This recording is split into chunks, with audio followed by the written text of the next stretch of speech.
से संवाद भी करेंगे मुख्यमंत्री। इस तरह प्रदेश में 7 टेक होम राशन संयंत्र देवास, धार, होशंगाबाद, सागर, मंडला, रीवा और शिवपुरी में स्थापित किए गए हैं और प्रदेश के 45 जिलों में पोषण आहार की आपूर्ति प्रदेश भर के आंगनवाड़ियों में की जा रही है। इसका बेहतरीन उदाहरण देवास के पोषण आहार संयंत्र में बखूबी देखने को मिला। मध्य प्रदेश में सर्वप्रथम देवास जिले के ग्राम खटांबा में मध्य प्रदेश शासन ने करोड़ों की लागत से 2500 मीट्रिक टन प्रति माह क्षमता के पोषण आहार संयंत्र की स्थापना की।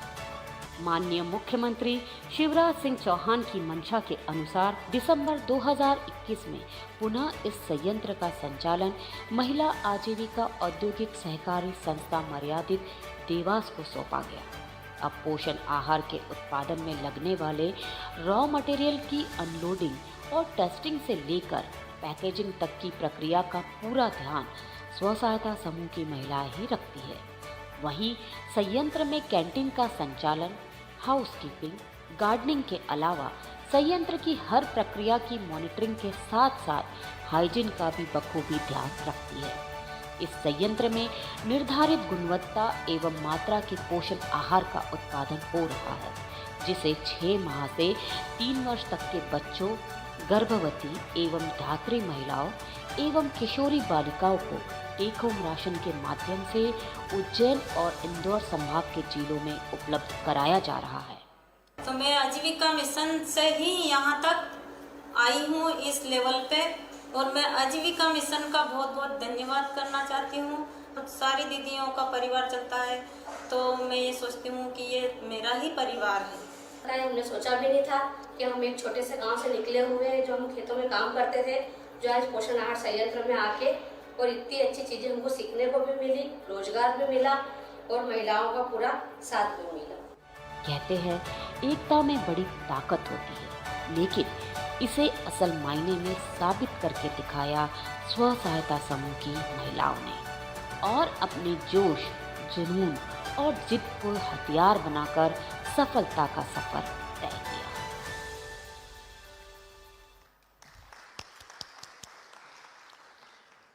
मध्य प्रदेश में ऐसे करोड़ों रुपए की लागत से बने 7 पोषण आहार संयंत्रों को अपने आशीर्वाद और प्रेम स्वरूप अपनी बहनों के हाथों में सौंपने के लिए माननीय मुख्यमंत्री जी का धन्यवाद स्वरूप जोरदार तालियों से अभिनंदन। माननीय मुख्यमंत्री जी से इस ऋण वितरण कार्यक्रम के औपचारिक शुभारंभ करने का निवेदन है। सबसे पहले तो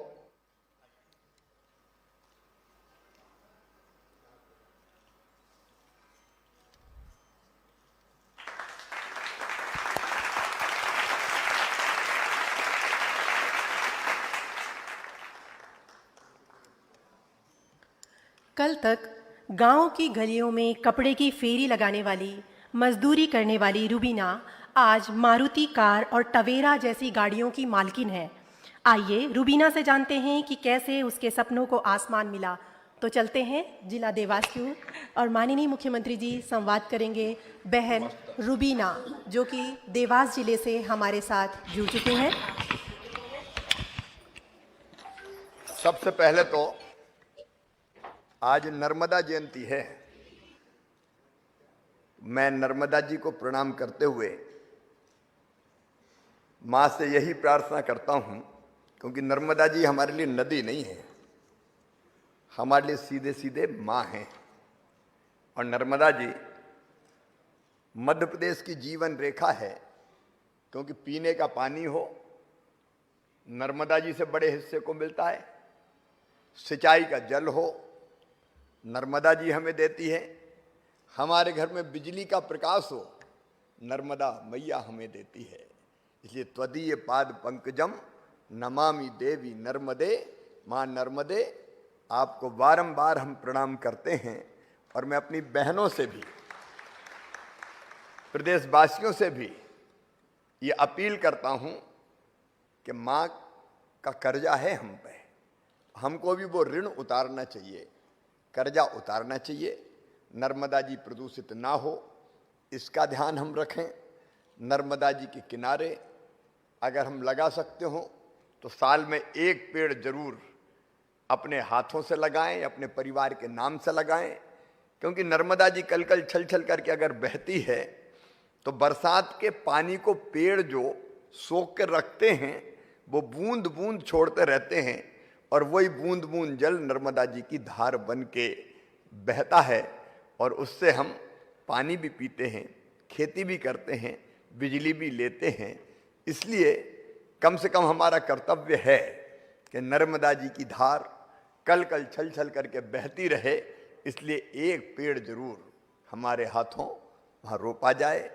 नर्मदा मैया को एक बार मैं फिर प्रणाम करता हूँ और अपनी बहनों के माध्यम से सभी प्रदेशवासियों को नर्मदा जयंती के अवसर पर हार्दिक शुभकामनाएं देता हूँ। माँ की कृपा हम सब पर बरसे, यही निवेदन करता हूँ। आज ये संयोग है कि भाई और बहन एक ही रंग में रंगे हैं। वैसे भी मेरी जिंदगी का मकसद, भारतीय जनता पार्टी की सरकार का मकसद है, पहला उद्देश्य बहनों का और बेटियों का सशक्तिकरण, उनको मजबूत बनाना है सब दृष्टियों से। और ऐसे ही एक सशक्तिकरण की प्रतीक हमारी बहन रुबीना हैं। रुबीना, मेरी आवाज सुन रही हो? हाँ मामा जी नमस्ते। नमस्ते, कैसी हो आप? बढ़िया मामा जी, आप कैसे हो? मैं तो बिल्कुल ठीक हूँ। बहनों के बीच में होता है तो भाई बहुत खुश होता है। बिल्कुल, हम भी बहुत बढ़िया हैं। अच्छा, कब से आजीविका मिशन से जुड़े हैं आप? मैं 2017 से जुड़ी हुई हूँ। 2017 से जुड़े? हाँ। आपने हाँ। कौन सा काम शुरू किया था, बताइए जरा। मैं पहले मजदूरी करती थी खेतों में जाकर, और मैं आजीविका मिशन से समूह से जुड़ी हूँ। जैसे मैंने पहले तो फेरी से कपड़ा बेचा, गाँव जाकर मैंने कपड़ा बेचा, और कपड़ा बेचने के बाद में जैसे मेरी आय बढ़ती गई, मैंने शुरू में मैं 5,000 का कपड़ा लेके आई थी बैरागढ़ से। उस कपड़े को मैंने 8,140 रुपए में बेचा। अच्छा, गांव कैसे जाती थी आप? पहले तो मैं पैदल जाती थी, लंबा सा घूंघट कर लेती थी और ऐसे जाती थी शर्माते शर्माते। शुरू में मेरे गांव में ही करा मैंने। कुछ तो हंसते भी थे मेरे ऊपर कि देखो तो झोले उठा लिए ने चल दी। तो मैंने किसी की भी परवाह ना करते हुए मैं पहले अपने गांव से चालू करा। मैंने अपने गांव में ही बेचा, और फिर मैं धीरे धीरे जैसे मैं आसपास के गांव में भी जाने लग गई, तो मेरा जैसा आय मेरी बढ़ती गई। फिर मेरा दूर दूर के गांव में मुझे दिक्कत आने लगी जाने में, तो मैंने एक मारुति वैन खरीदी, और फिर मारुति वैन को जैसे 100 दुकान सजाते हैं, ऐसे ही मैंने मारुति वैन में पूरा रात दीदियों से, दूसरी दीदियों से मैं सिलाई भी करवाती थी। जब मारुति वैन आपने खरीदी तो बैंक से फाइनेंस करा के खरीदी या बैंक से लोन लिया मामा जी मैंने पहले? 1 लाख का। और मेरे समूह से भी लिया मैंने। अच्छा, दोनों का मिला के ने। हाँ। अब रुबीना की हिम्मत देखो, पहले सर पे गठरी रख के कपड़े बेचती थी और बाद में हिम्मत करके मारुति वैन खरीद ली लोन लेके, और फिर कैसे बड़ा कारोबार आगे। जरा ताली तो बजाओ रुबीना के लिए। हाँ। फिर मैं जैसे मारुति वैन में मैं जाती थी, तो एक गांव में मैं जाती थी तो मैं 5,000 का माल बेच के निकलती थी। दीदियां सारी मेरा रास्ता देखती थी कि वो मारुति वैन वाली दीदी आई है, हम उनसे ही कपड़े लेंगे। मैंने धीरे धीरे ऐसे मेरी आय बढ़ती गई। फिर मैंने यहाँ उसके वजह फिर मैंने गणवेश का भी काम करा। मेरे जो गांव में मेरी दीदियां हैं, मैंने उनको भी सिलाई सेंटर डलवाया, और हमने 20,319 नग हमने सिलाई का गणवेश का भी करा। उसमें हमें सब दीदियों को 20-20, 25-25 हजार रुपए प्रॉफिट मिला। अच्छा, आजकल रुबीना जी आपकी आमदनी कितनी है हर महीने? मेरी आमदनी 25 से 30 हजार है मामा जी। 25 से 30 हजार। और हाँ, महीने का कमा लेते हैं। और बाकी जो बहनें सिलाई सेंटर में काम करती है, उनका जो समूह से जुड़ी है, उनकी आमदनी?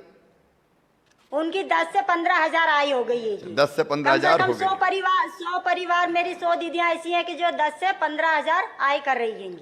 चलिए रुबीना दीदी, आपको बहुत बहुत बधाई, आपने 100 परिवारों से को काम पे लगाया। मनोज जी हमारे विधायक जी भी वहाँ बैठे हुए हैं, नरेंद्र जी भी जिला पंचायत के अध्यक्ष भी बैठे हुए हैं, कलेक्टर भी वहाँ पे है। मामा जी अभी मेरे यहाँ की दीदियाँ अभी पोषण आहार जो फैक्ट्री लगी उसमें भी काम कर रही हैंगी। अच्छा, और कैसी चल रही है फैक्ट्री, है तो बता दो। अच्छी, आपकी वजह से सब बिल्कुल बढ़िया चल रही है मामा जी। अरे चलाने वाली तो आप है, मामा तो साथ देने वाला है।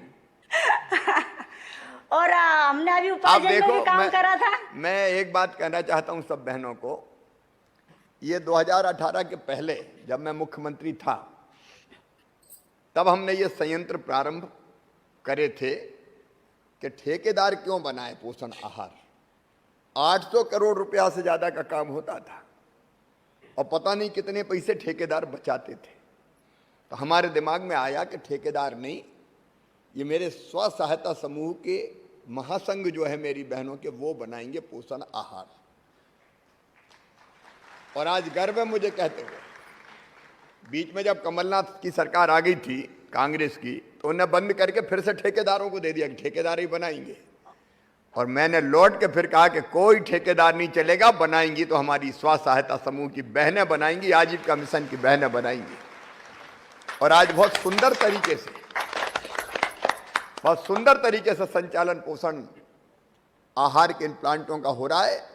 बहनों में केवल वहीं तक सीमित नहीं रहूंगा, 7 जगह तक आने वाले समय में ये पोषण आहार के संयंत्र और बढ़ाए जाएंगे और सब संयंत्र मेरी बहनें ही चलाएंगी। चला लोगी ना? अरे आपसे पूछ रहा हूं, चला लोगी ना?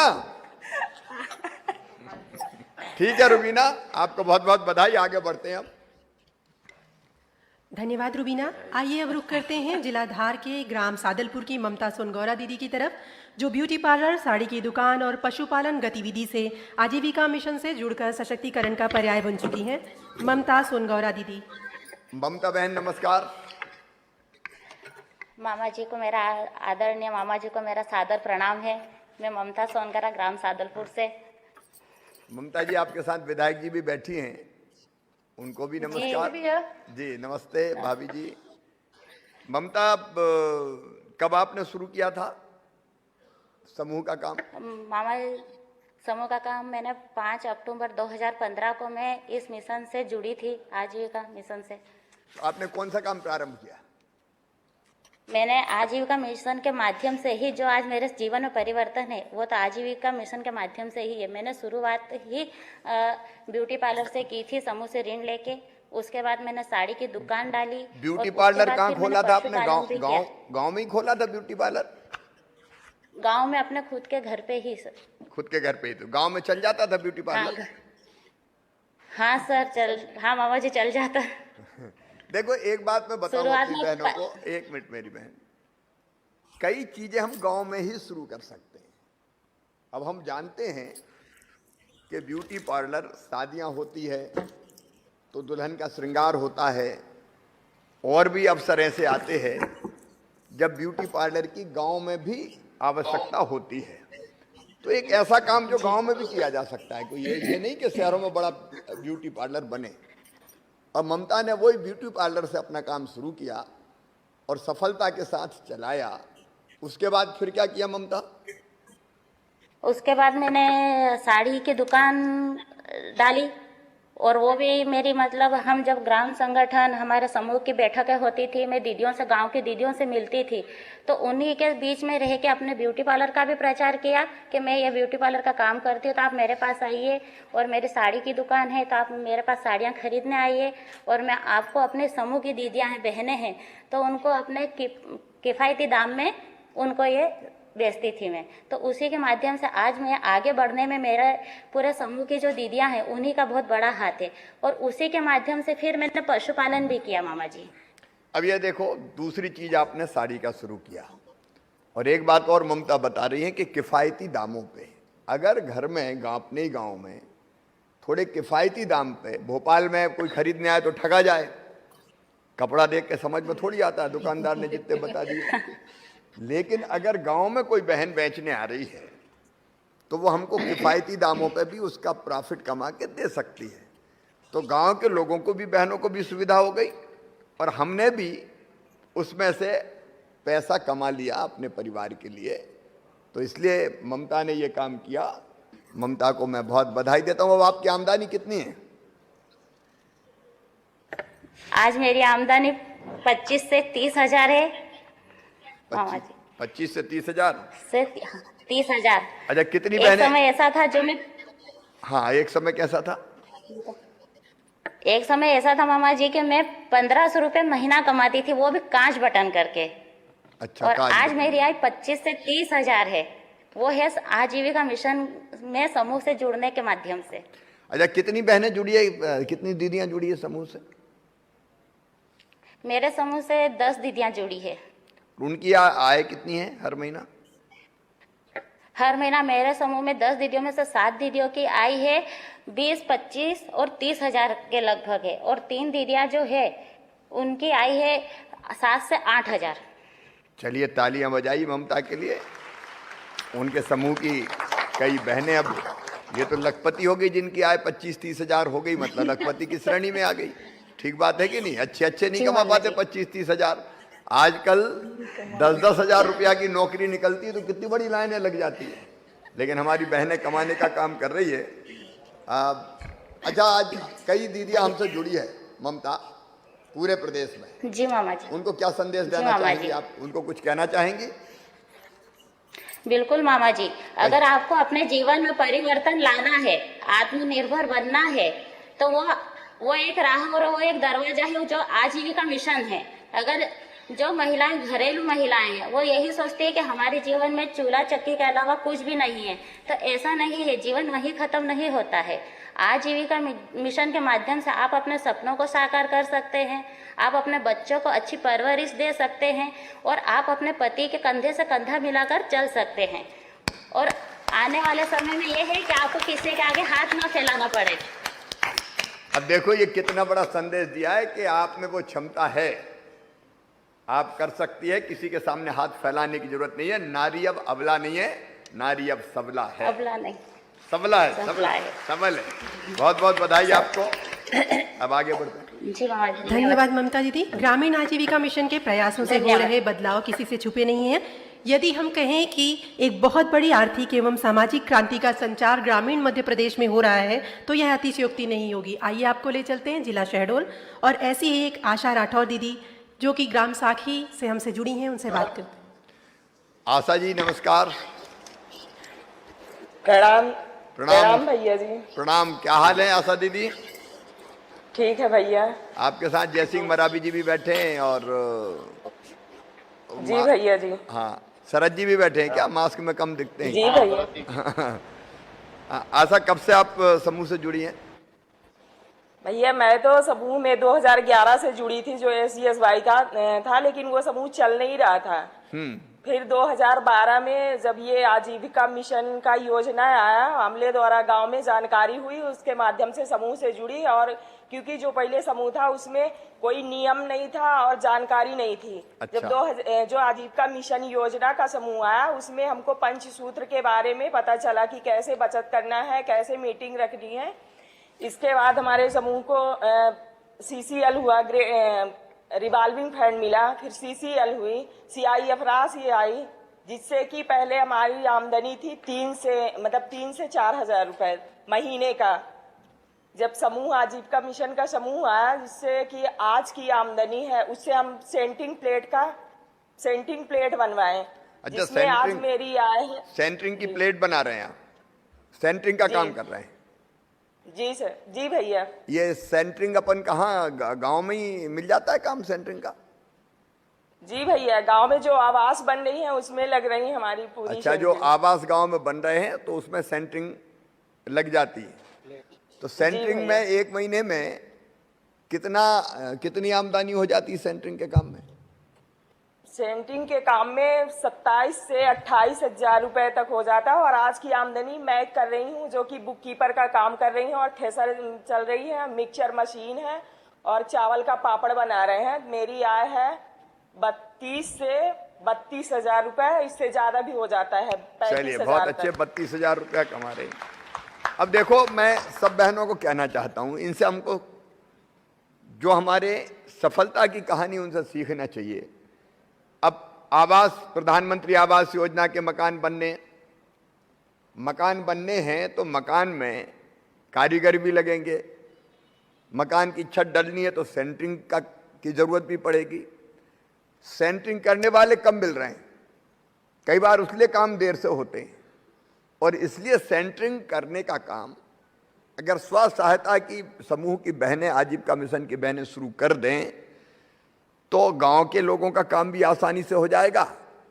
और जैसा अभी आपको आशा दीदी बता रही थी कि 32,000 के आसपास, 27-28 हज़ार के आसपास आमदनी भी हो जाती, तो ये नए नए काम हम ढूंढ सकते हैं। सेंटरिंग का काम बहुत अच्छा काम है, ऐसे कई नए नए काम हम खोज सकते हैं जिसके कारण हमारे समूह को नया काम मिलेगा और हमारी आमदनी बढ़ेगी। कितने बहनें अब स्व सहायता समूह से जुड़ी हैं आपके यहाँ गांव में? 530 जुड़ गई हैं दीदियां। 530 दीदियां जुड़ी हैं। अच्छा, सबको कुछ ना कुछ आमदनी हो रही या अभी सबको आमदनी नहीं हो रही? सबको हो रही भैया जी, जब से समूह में जुड़ी हैं तो सब अपना कुछ ना कुछ कर रही हैं। 2 से 3 गतिविधियां कर रही हैं। 2 से 3 गतिविधियां कर रही जी। अच्छा, एक और मैं पूछ रहा हूं कि आजीविका मिशन से जुड़ने के बाद आपके समूह ने कोई गांव में सामाजिक काम भी करना शुरू किए हैं? जी भैया। क्या? मेरे समूह में तो एक आकाश समूह की दीदी हैं जो कि 17 साल के उम्र में अपनी लड़की की शादी करने के लिए मतलब चाह रही थी कि शादी करनी है, तो हम उसको बहुत समझाए कि जब तक 18 साल की नहीं हो जाती तो शादी ना करिए, तो वो नहीं मान रही थी। फिर अपने यहाँ ग्राम संगठन की मीटिंग रखी गई जिसमें उसको बुलाया गया और सब महिलाओं द्वारा समझाया गया कि जब तक 18 साल की लड़की ना हो जाए तो शादी नहीं करनी, क्योंकि 17 कम उम्र में उसको कुछ भी परेशानी हो सकती है। और 18 साल में जो कन्यादान, मुख्यमंत्री कन्यादान योजना मिल रहा है वो भी मिल जाएगी। वो सबके समझाने से मान गई, मतलब ग्राम संगठन की महिलाओं की मीटिंग में समझाने के बाद मान गई। वो 1 साल बाद जब 18 साल की हो गई लड़की तभी वो शादी की, उसको कन्यादान योजना 51,000 का मिला। फिर चलिए, बहुत अच्छे। देखिए, ये सामाजिक काम है। मेरी सारी बहनें सुन रही हैं, कम उम्र में बेटी की शादी नहीं करनी चाहिए। पहले वो कम से कम खुद इतनी समझदार हो पाए कि अपने परिवार को ठीक ढंग से चला सके। ये जरूरी है, पढ़ लिख भी सके। अब तो हमको सब बेटियों को पढ़ाना है ना, बिना पढ़ाए थोड़ी रखना है। ये नया जमाना है, न्यू इंडिया बन रहा है, और अब तो शादी की बेटियों की उम्र भी 18 से बढ़ा के 21 साल कर दी गई है। 21 साल अबोध बालिका की आप शादी कर दो, जो शादी का मतलब ही नहीं जाने। एक तरह से उस बेटी की भी हम जिंदगी तबाह और बर्बाद कर दे रहे हैं। उसको पढ़ने का पूरा मौका दो, वो ढंग से समझ जाए, समझ विकसित हो जाए, हर चीज समझने लगे, तब उसकी और फिर वो अपना कैरियर भी बनाएगा। भाई आज वो जमाना चला गया कि आदमी कमाएगा और बहन तो या उसकी पत्नी तो केवल घर में चूल्हा चौका ही संभालेगी।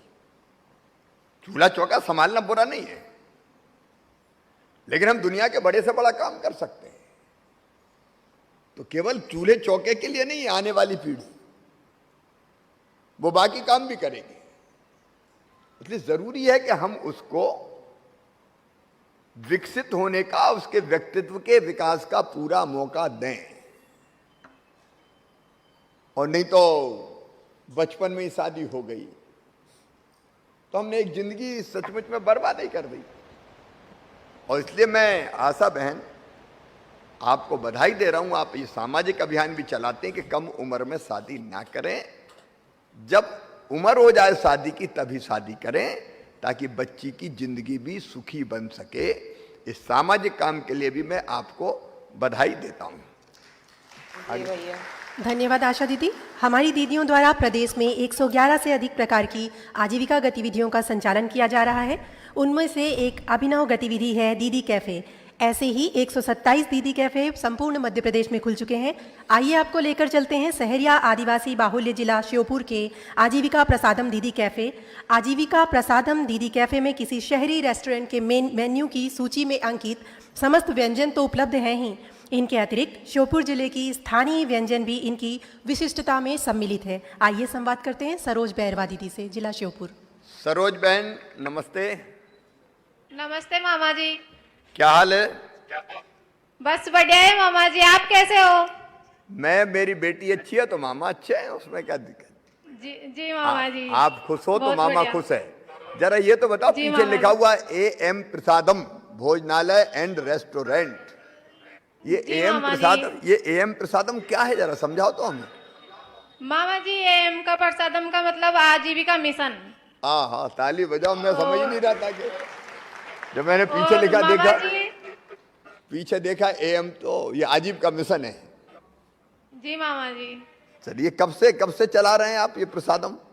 मामा जी, हमें इसे चलाए 5 महीने पूरे हो चुके हैं, ये 6ठा महीना चल रहा है। अच्छा, ये विचार इसका उद्घाटन विचार जी मामा कैसे जी। आया कि दीदी कैफे या AM प्रसादम खोले? सबसे पहले तो आपकी वजह से ही विचार आया मामा जी, कैसे? क्योंकि आप बोलते रहते हैं हमारी दीदी ये करो, साबुन बनाओ, सरफ बनाओ, तो आपके विचार से हमारे मन में विचार आया क्यों हम कैफे खोले, प्रसादम खोले और हमें भी नाश्ता बनाए, भोजन बनाए, ताकि कस्टमरों को और आप तक भी हमारा शुद्ध भोजन पहुंच सके। और मामा जी, हम ये आशा करते हैं कि आप भी हमारे प्रसादम पे कभी मामी जी को साथ में लेके पधारे, और जरूर पधारे मामा जी। और जरूर। आपको आना ही पड़ेगा मामा जी। अरे, आपने इतने आग्रह से सरोज कहा है तो मामा भी आएगा और मामी को भी संग लाएगा। जी मामा जी, आपको आना ही पड़ेगा जरूर। जरूर आऊंगा, मैं कभी ना कभी जरूर आऊंगा। जी मामा जी। और मैं अभी से निर्देश दे रहा हूं कि जब मेरा वहां दौरा हो तो AM प्रसादम में जाना ही है भाई, प्रसाद वहीं पाना है। क्या क्या जरूर बनता है आइए मामा कैफे? जी आप। क्या क्या बनता है हम प्रसादम कैफे में? में क्या क्या खिलाते नाश्ता हैं? बनाते, नाश्ता खिलाते, सुबह 7 बजे से शुरू कर देते हैं। हाँ। और रात को 11 बजे तक भोजन चलता है हमारे यहाँ पे। अच्छा, 7 बजे से रात को 12 बजे तक? नहीं मामा जी, 11 बजे तक। 11 बजे तक। कितने लोग आ मामा जाते हैं एक दिन में लगभग भोजन करने या लगभग नाश्ता हमारे करने? यहाँ पे 500-600 लोग आ जाते हैं। और कितनी आमदनी हो जाती है एक दिन में? एक दिन में 15 से 20 हजार की आमदनी हो जाती है। अरे वाह, ये तो गजब है भाई। अच्छा, जी, कितनी दीदियां लगी इस काम में? 10 दीदियां लगी हुई है, मतलब दीदियों के परिवारों के लोग भी लगे हुए हैं, किसी के बेटे है, किसी के पति है, मतलब परिवार के ही सदस्य हैं, समूह की दीदियों के। परिवार के सदस्य हैं सर? जी मामा जी। तो ये तो बहुत अच्छी बात हुई। तो एक परिवार को लगभग महीना भर में कितना मिल जाता है? एक परिवार को लगभग महीने भर में 10 से 11 हजार रुपए मिल जाते हैं मामा 10 से जी। 11 हजार रुपए एक परिवार को जी मिल जाते मामा हैं। जी। मामा जी। अब देखो, सरोज ने जो बताया हमको, मैं सभी दीदियों से कहना चाहता हूं कि उनने दीदी कैफे, AM प्रसादम खोला। अच्छा है, अलग अलग नाम से खोले हैं। जी मामा जी। और लोगों को भोजन की भी जरूरत है और नाश्ते की भी जरूरत है। और बहनें जितना अच्छा भोजन और नाश्ता बना सकती और तो कोई बना नहीं सकता। सही बात है कि नहीं? तो हम अच्छा नाश्ता भी दे रहे हैं, अच्छा भोजन भी दे रहे हैं। 15-20 हजार मामा जी, हम रुपए। शुद्ध, हमारी दीदियाँ शुद्ध तेल, कच्ची घानी से तेल निकालती है, तो हम शुद्ध तेल इनसे ही खरीदते हैं। अच्छा, कच्ची घानी का तेल? जी मामा जी। तो तेल भी शुद्ध होता है, मिलावट वाला नहीं होता? नहीं होता सर, हम दीदियाँ बनाती है, कच्ची घानी से निकालती है, और हल्दियाँ भी हम हमारी दीदियों से ही खरीदते हैं। अब सरोज ने एक कदम और बढ़ के बताया कि हम तो दीदियां जो चीज बनाती है, अगर तेल लाना हो तो वो डब्बा बंद नहीं लाते, शुद्ध तेल निकाल रही दीदी तो दीदियों से ही खरीदो। मतलब ये आपस में एक और समन्वय का काम हो सकता है कि जो दीदियां बनाए, अगर दूसरे समूह को जरूरत पड़े तो दीदियों से ही खरीद लो, तो दीदियों की बिक्री बढ़े। ठीक बात है कि नहीं? तो ये आपस में सहयोग से हम आमदनी और बढ़ा सकते हैं। ये मंत्र हमें सरोज ने दिया है। बहुत अच्छे सरोज।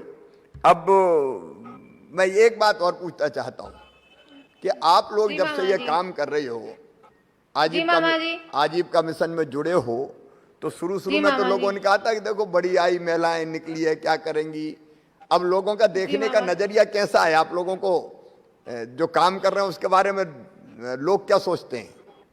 मान सम्मान की दृष्टि से देखते हैं और लोग सोचते हैं कि महिला भी इतना बड़ा काम कर सकती है, तो हमें उससे बहुत गौरवान्वित महसूस होता है और हमारा शहर में भी नाम हो रहा है।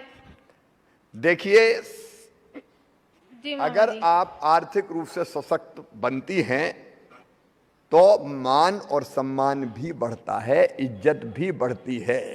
कमाने वाली की तो इज्जत होती है, घर में भी हो जाती है। और हमें जब हम कमाएंगे खुद तो हमें किसी के आगे हाथ फैलाने की जरूरत नहीं है। पहले हम अपने पति से पैसे मांगते थे तो कभी कभी कहते थे हमारे पास पैसे नहीं है, लेकिन हम अब पैसे नहीं मांगते उनसे, हम अपना खर्चा खुद ही चला लेते हैं। अरे अब तो कभी कभी पतिदेव मांगते होंगे कि थोड़ी जरूरत है, दे दो हमें। जी मामा जी मांगते हैं।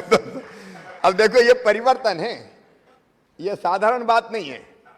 पहले छोटी छोटी चीज के लिए पति पर आश्रित रहना पड़ता था और पति कह देता था कहां से ले आऊं, आ गई मांगने।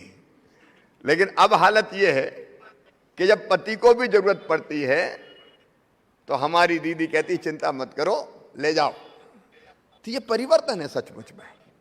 देखो, पैसा धन अगर आपके पास है तो धन के कारण भी सम्मान बढ़ता है कि ये तो खुद ही कमाती हैं, हम केवल आश्रित नहीं रहे।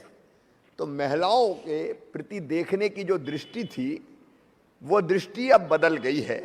मैं बहुत बधाई देता हूं सरोज आपको, सारी दीदियों को। जी मामा जी। बस ठीक है, तो फिर वही दीदी के एम प्रसादम में आके मिलेंगे। हमारी समूह की दीदी मंगोड़ी भी बनाती है, तो हम चाहते हैं कि ये स्कूलों में मध्याह्न भोजन के रूप में वितरित हो। एक हम ये देख लेते हैं कि मध्याह्न भोजन में जी मामा जी, सरोज जो कह रही है मध्याह्न भोजन में ऐसी कौन सी चीज है जो हम आजीविका मिशन के समूहों से खरीद के ऐड कर सकते हैं।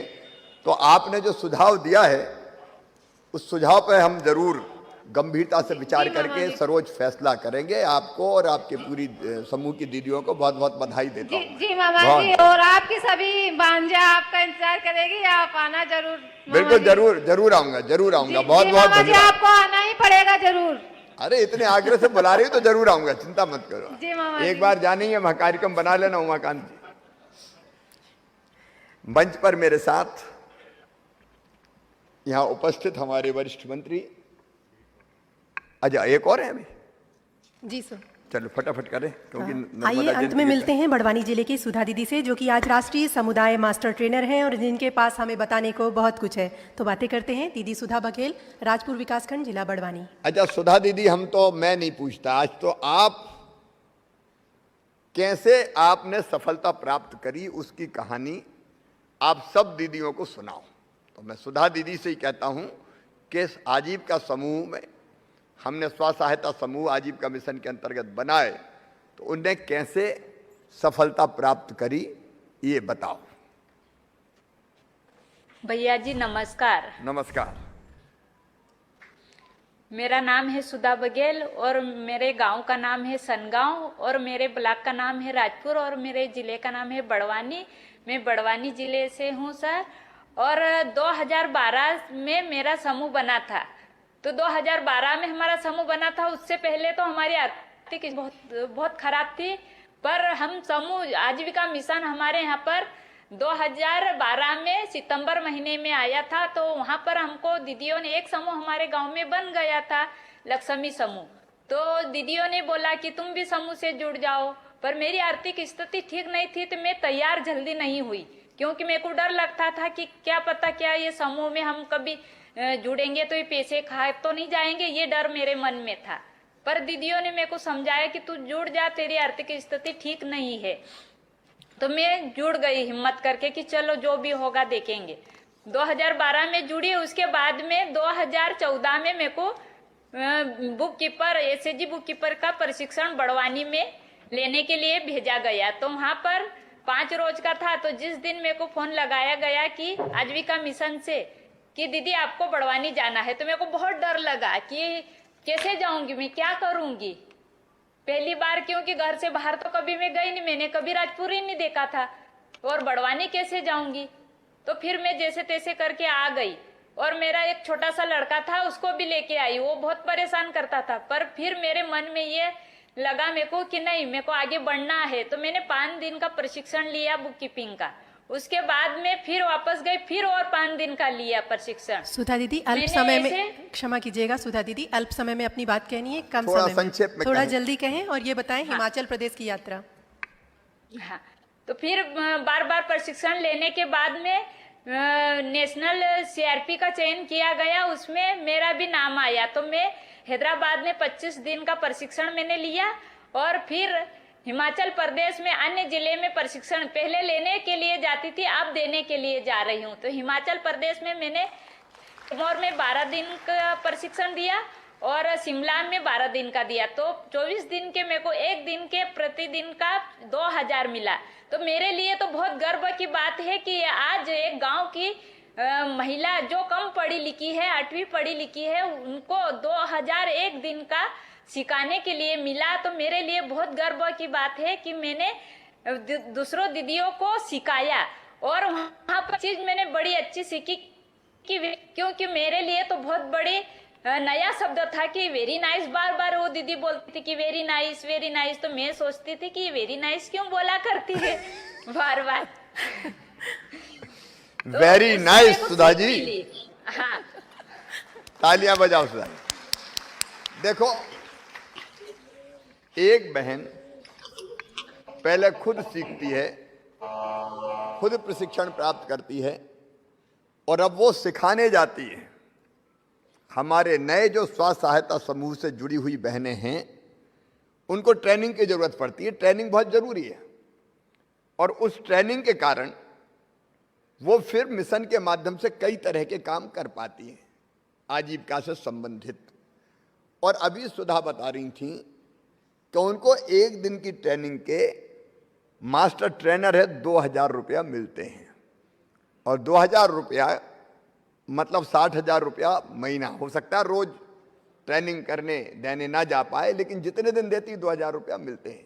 तो हम सबके लिए गर्व की बात है, पहले हम सीखें और उसके बाद हम सिखाने का काम करें। मैं सुधा जी को और उनके तरह के जितनी मास्टर ट्रेनर बहनें हैं उनको बहुत बधाई देता हूं और एक बार फिर कहता हूं वेरी नाइस सुधा जी, आगे बढ़ते रहिए। और अब हम आगे बढ़ते हैं क्योंकि नर्मदा जयंती के कार्यक्रम, और आज एक और महत्वपूर्ण कार्यक्रम अपनी दीदियों को भी मैं बताता हूं। आज एक अपने गांव से एक अभियान में शुरू कर रहा हूं, गांव का गौरव दिवस मनाने का। सरकार अकेली हर गांव में सब तरह का विकास नहीं कर सकती जब तक हम खुद चिंतित ना हों। इसलिए अपने गांव के लिए साल भर में हम एक बार समय निकालें और अपने गांव के विकास के लिए हम क्या क्या कर सकते हैं उसके बारे में सोचें। तो मैंने कहा शुरुआत करनी चाहिए। तो मैं जिस गांव में पैदा हुआ, मैंने अस्पताल में जन्म नहीं लिया, मैंने गांव में ही जन्म लिया, घर में जैसा पहले होता था। तो उसी गांव में जाके गांव वालों के साथ बैठ के अपने गांव के विकास की और गांव की बेहतरी की योजना बनाऊंगा। आज वो कार्यक्रम भी है, नर्मदा जयंती के कार्यक्रम भी है, लेकिन आज सौभाग्य के दिन का प्रारंभ अपनी बहनों के साथ हो रहा है। इस अवसर पर हमसे जुड़े हुए हमारे वरिष्ठ मंत्री आदरणीय तुलसीराम सिलावट जी, आदरणीय डॉक्टर प्रभुराम चौधरी जी, आदरणीय ओम प्रकाश सकलेचा जी, इस विभाग के हमारे राज्य मंत्री रामखिलावन पटेल जी, उमाकांत उमराव जी, बेलवाल जी, सुषमा जी और पूरे प्रदेश में आज इस कार्यक्रम से जुड़ी हुई मेरी लाखों बहनों। देखो, चर्चा में हमने देखा कि हमारे अंदर अगर काम करने की तड़फ हो तो बहनें चमत्कार कर सकती हैं। हम अभाव में जीने के लिए पैदा नहीं हुए, हम केवल गरीबी में जीने के लिए पैदा नहीं हुए, हम केवल ताने सुनने के लिए पैदा नहीं हुए, हम केवल अन्याय सहने के लिए पैदा नहीं हुए। इतिहास में, भूतकाल में हमने पहले देखा कि बहनों का और बेटियों का जितना सम्मान होना चाहिए था उतना सम्मान नहीं होता था। मैंने अपने गांव में देखा,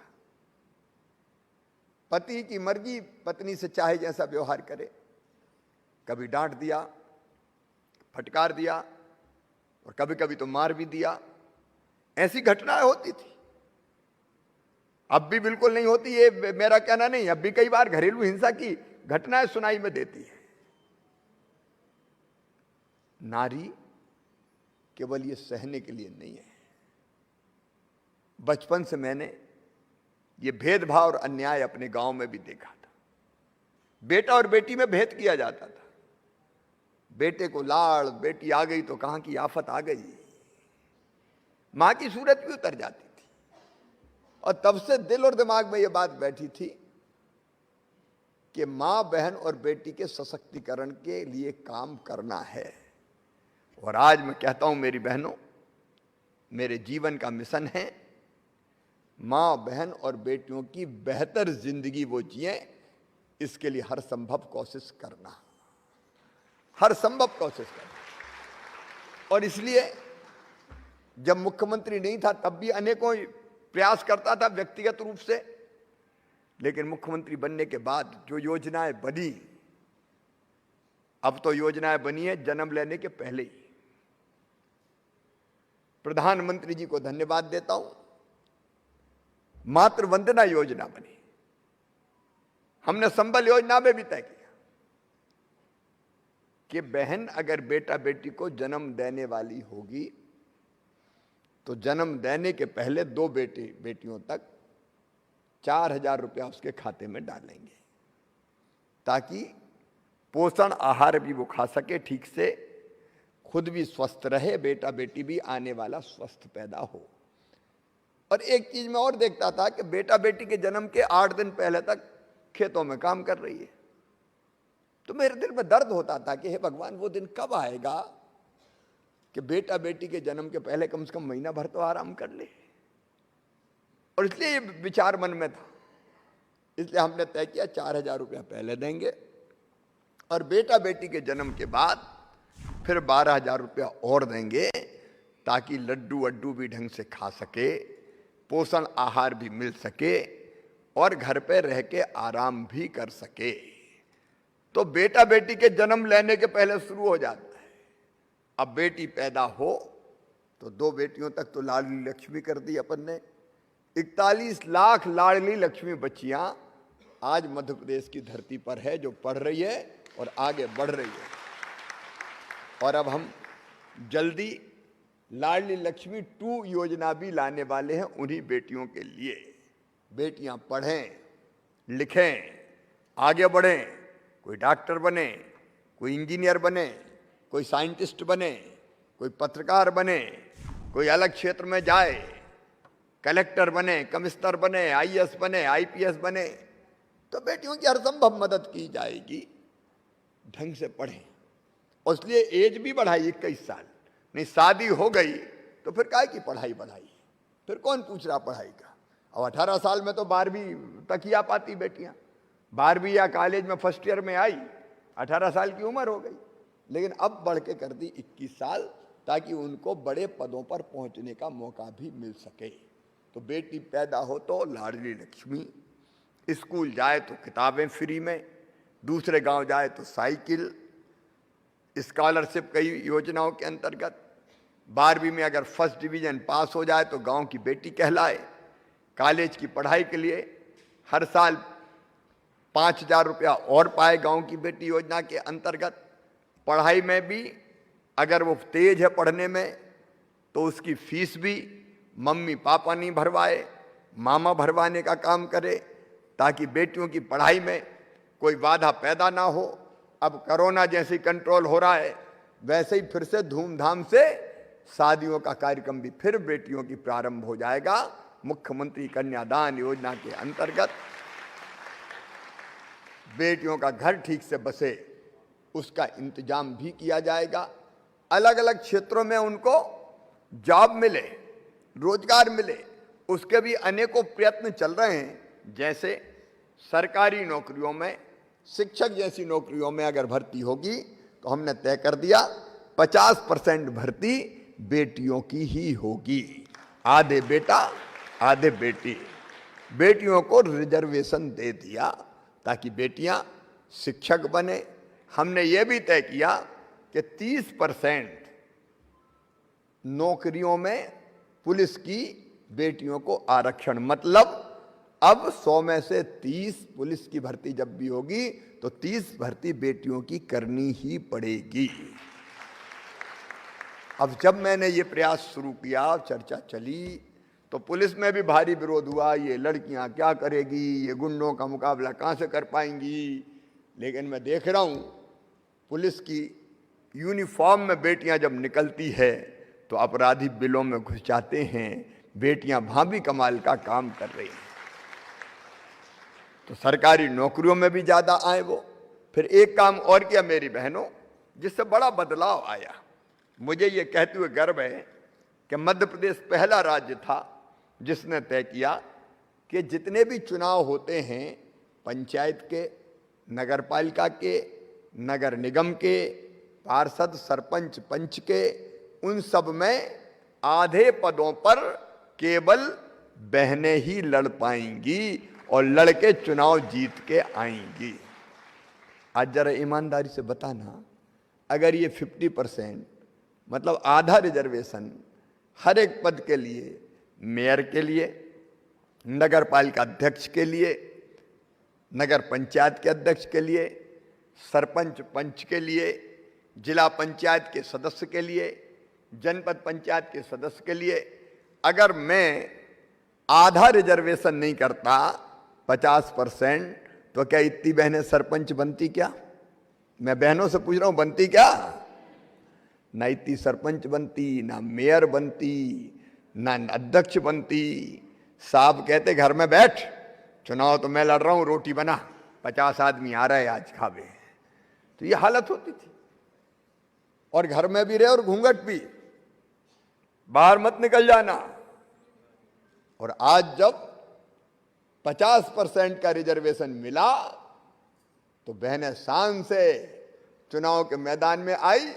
साहब चुनाव प्रचार कर रहे हैं कि मेरी श्रीमती जी लड़ रही हैं, साहब वोट दे दो।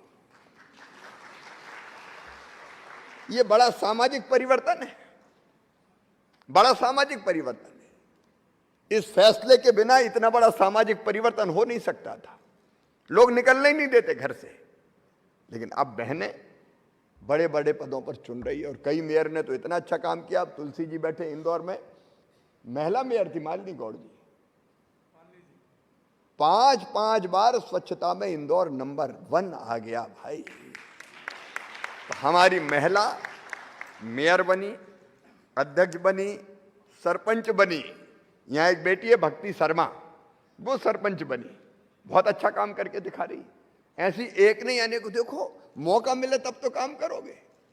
अगर केवल चूल्हे में लकड़ी जलाती रहती तो कोई अपनी क्षमता का प्रकटीकरण कर पाती क्या? मौका मिला तो चमत्कार कर दिया।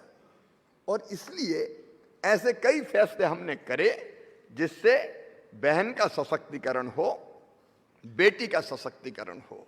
और उसी की एक बड़ी और अहम कड़ी है, जैसे अभी चर्चा में आया, आर्थिक सशक्तिकरण। पैसा पास में हो तो इज्जत अपने आप होने लगती है। आपको महाभारत का एक उदाहरण सुनाता हूं। आपने भीष्म पितामह का नाम सुना होगा। भीष्म पितामह जब सरसैया पे लेटे थे, अर्जुन ने बाणों से बीत दिया और वो गिरे तो जमीन पे नहीं गिरे, इतने बाण थे कि बाणों पे ही धरे ऊपर, सरसैया कहते हैं उस पे थे। और तब उनसे ज्ञान लेने लोग पहुंचते, क्योंकि वो अपने इच्छा मृत्यु का वरदान उनको प्राप्त था कि जब सूर्य उत्तरायण में जाएगा तब मैं प्राण छोड़ूंगा। तो वो जीवित थे, तो उनसे ज्ञान प्राप्त करने पांडव भी गए, साथ में द्रौपदी भी थी। तो भीष्म पितामह बड़ी ज्ञान की बातें करने लगे तो द्रौपदी हंस दी। तो पितामह ने पूछा कि बेटी तुम हंसी क्यों? तो द्रौपदी ने कहा कि पितामह आज बड़े बड़े ज्ञान की बातें कर रहे हो, उस दिन तुम्हारा ज्ञान कहाँ चला गया था जब भरी सभा में कौरव मेरा चीर हरण कर रहे थे और आप चुपचाप बैठे थे। तो भीष्म पितामह ने उत्तर दिया कि बेटी, पुरुष अर्थ का दास है, पैसे के दास है। और तब दुर्योधन राजा थे, उनका अन्न मैंने खाया था, उसका बना खून मेरे शरीर में था, और इसलिए उस समय ज्ञान कुछ नहीं सूझ रहा था।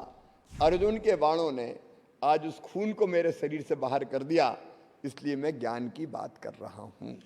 ये कहा भीष्म पितामह ने, पुरुष अर्थ का दास है।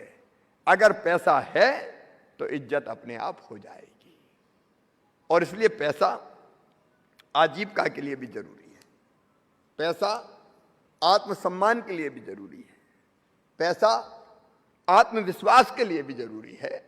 और इसलिए मैं चाहता हूं कि मेरी हर बहन पैसा कमाए, सम्मान के साथ कमाए, आमदनी उसकी बढ़े। और आमदनी बढ़ाने का सबसे प्रभावी उपाय अपने पास है, तो वो है आजीविका मिशन, अपना आजीविका मिशन। मैं पंचायत ग्रामीण विकास विभाग को बधाई देता हूं, बेलवाल जी जैसे हमारे साथी को बधाई देता हूं, मैं अपनी उन बहनों को बधाई देता हूं जो इस काम को आगे बढ़ाने में लगी है। मेरा सपना है, मैंने एक सपना देखा है कि मेरी हर गरीब बहन आजीविका मिशन से जुड़ के कम से कम 10,000 रुपया महीना तो उसकी कमाई हो जाए, और उसके लिए दिन रात एक करेंगे, बहनों को लगातार जोड़ते रहेंगे। अभी हमने लगभग 40 लाख के आसपास बहनों को जोड़ने में सफलता प्राप्त की है। अभी मैं हर महीना बैंकों की क्लास लेता हूं, ये भी रहते हैं उमाकांत उमराव और बेलवाल जी भी। बैंकों की क्लास कितना दिया तुमने पैसा, बैंक लिंकेज मिला कि नहीं स्व सहायता समूहों को, डंडा लेके पीछे पड़ा हूं। तब आज 300 करोड़ रुपया बहनों के खाते में डाल रहे हैं, और हर महीने डालते रहेंगे मेरी बहनों, चिंता मत करना। ब्याज की सब्सिडी भी देंगे, बैंकों से पैसा भी दिलाएंगे, और तुम्हारे बनाए हुए प्रोडक्ट की मार्केटिंग भी करेंगे, और पैकेजिंग करने में भी सहयोग देंगे। मेरा अपनी बहनों से आग्रह है कि पूरे आत्मविश्वास के साथ आगे बढ़े, एक के बाद एक नया काम करती जाएं, और अपनी आमदनी बढ़ाएं, और जो चीज आप उत्पादित करें उसको आजीविका मार्ट पोर्टल से जोड़ें। आजीविका मार्ट पोर्टल ऐसा है कि जिसमें आपका सामान पोर्टल में दिखने लगा तो घर बैठे भी ऑर्डर आने लगते हैं, जरूरत नहीं कि आप फेरी लगाने जाओ। तो वो उपाय भी हम करेंगे, लेकिन हम अपने उत्पादों को घर बैठे ही अच्छे दामों पर बेच सकते हैं। सरकार द्वारा जो बैंक की ऋण सुविधा दी जा रही है, मैं कितनी मेहनत कर रहा हूं देखो, उसका फायदा लो। साहूकारों से पैसा लेने की कोई जरूरत नहीं है, सूदखोरों के चक्कर में हमको पड़ना नहीं है, नहीं तो वो बर्बाद कर देते हैं। और मेरी बहनों, आत्मविश्वास के साथ खुद सोचो, अगर स्कूल की यूनिफॉर्म सिलवाएं तो हम कोई के भरोसे काय को रहें। खुद दुकान पे जाओ, मोल भाव करो, अच्छी क्वालिटी का सस्ते दामों में खरीदने की कोशिश करो। ये हम कर सकते हैं, क्यों नहीं कर सकते? स्वतंत्र रूप से निश्चिंत होकर अपना कारोबार करें तो सब चीजें ठीक होती चली जाएगी। खुद सामग्री खरीदें, और जहां तक हो सके नगद लेन देन के बजाय डिजिटल लेन देन की तरफ आगे बढ़ें। एक बार अगर कोई समूह बन गया तो वो समूह पर टूटना नहीं चाहिए, टूटना नहीं चाहिए, वो चलना ही चलना चाहिए। और समूह में 13 सूत्र आपको सिखाए जाते हैं, उन 13 सूत्रों पर आप पूरा अमल करते हो। 13 सूत्र सबको मालूम है ना? यहां बैठी बहनों से 13 सूत्र पता है कि नहीं? अरे जोर से बोलो, ऐसे नहीं, हाथ उठा के बताइए। पता है 13 सूत्र? हाँ, तो 13 सूत्र सीख लो, क्योंकि ये ट्रेनिंग का विषय है। हम सीखना चाहते तो हम सीख जाते हैं। उन्हीं सूत्रों पर चलते हुए अपने समूह को आप आगे बढ़ाएं। सरकार बाजार उपलब्ध कराएगी, सरकार कई चीजें, जैसे आपने देखा स्कूल की यूनिफॉर्म, बिजली के बिल का कलेक्शन, अब ये जो हमारी राशन की दुकानें, वो भी कई जगह बहनों से ही हम चलवाएंगे। गेहूं की खरीदी और बाकी चीजों की खरीदी, उसमें भी बहनों को लगाने का काम कर रहे हैं। एक नहीं, ऐसे अनेकों नए नए काम भी हम खोजते चले जाएंगे। आप भी खोजें, हम भी खोजें और ये संकल्प करें कि आगे बढ़ना है, पीछे मुड़ के नहीं देखना, आमदनी अपनी बढ़ाएंगे, अपने पैरों पे खड़ा होंगे, ताकि जरूरत पड़े तो परिवार की मदद हम खुद कर सकें कि ये काम हम करेंगे, पति की भी मदद आप कर सकें। मैं कोई पति पत्नी में मतभेद की बात नहीं कर रहा, लेकिन महिला को भी स्वाभिमान के साथ जीना चाहिए साहब। हम केवल ताने सुनने के लिए नहीं है। आखिर भारत में कहा गया, यत्र नार्यस्तु पूज्यन्ते रमन्ते तत्र देवता। जहां मां बहन और बेटियों की पूजा होती है वहीं भगवान निवास करते हैं। जहां बहनों की इज्जत नहीं होती वहां भगवान भी निवास नहीं कर सकते।